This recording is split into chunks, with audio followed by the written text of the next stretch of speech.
আসসালামু আলাইকুম everyone, welcome back new another video. আশা করি সবাই ভালো আছেন। তো আলহামদুলিল্লাহ আমিও ভালো আছি। তো এখানে রান্না বান্না করছিলাম আজকে আমি। এখানে হচ্ছে বড়ি দিয়ে টক রান্না করব, সাথে থাকবে মাছের মাথা। তো টক রান্না করার জন্য এখানে আমি একটু আলু সিদ্ধ করে নিয়েছিলাম আগে থেকে, আর সাথে হচ্ছে পেঁয়াজ কাঁচামরিচ এগুলো হচ্ছে আমি একটু থেতলে দিয়েছিলাম। সাথে এখানে লবণ, মরিচের গুঁড়ো, হলুদের গুঁড়ো দিয়ে দিচ্ছি। টকে কিন্তু কোনো রকম তেল ব্যবহার করব না। তো সবগুলো উপকরণ একসাথে আমি খুব ভালো করে হাত দিয়ে মিশিয়ে নিচ্ছি। এই যে মাছের মাথা আমি কিন্তু কাঁচা অবস্থায় দিব, সাথে আবার 2-1 পিস মাছও দিয়ে দিয়েছিলাম, যদি কম হয়ে যায় মাছ সেজন্য। তো সবগুলো উপকরণ আমি ভালো মতো এখানে মিশিয়ে নিচ্ছি, দেখতে পাচ্ছেন।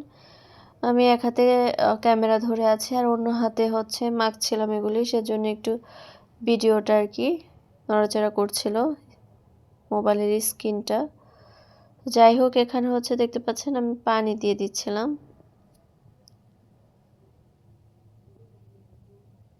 তো পরিমাণ মতো এখানে পানি দিয়ে দিচ্ছিলাম। এদিক থেকে হচ্ছে আমি আবার মাছও ভাজি করে নিচ্ছিলাম।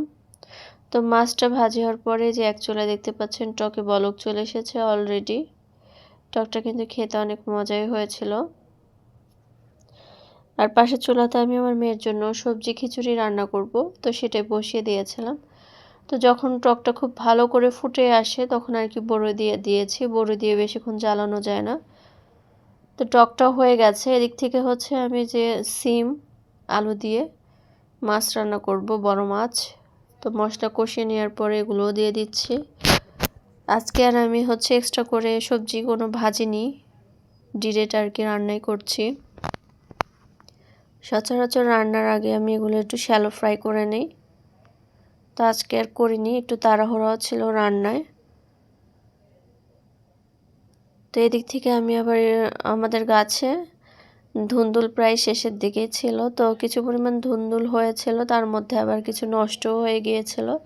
তো যতটুকু ভালো ছিল তো কেটে বেছে দেওয়ার পরে আমি এগুলো মাছ দিয়ে আর কি একটু ভর্তার মতো বানিয়ে নিচ্ছি।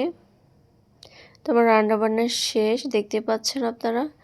তো এটা হচ্ছে সে বড়ইয়ের টক মাছ দিয়ে। আর এদিক থেকে সিম আলু টমেটো দিয়ে মাছ রান্না করেছি। সাথে আছে এখানে গতকালকের একটু তরকারি ছিল, সেটা গরম করেছি।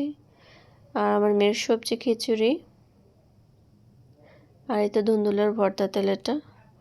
তো আমি সাথে আবার কিছু করব আরেকটা, এই যে ধনিয়া পাতার হচ্ছে ভর্তা করছি। তো আমি ধনিয়া পাতা কিন্তু সিদ্ধর ভিডিও নিয়েছিলাম, জানি না কিভাবে স্কিপ হয়ে গেল। ধনিয়া পাতার ভর্তাটা কিন্তু খেতে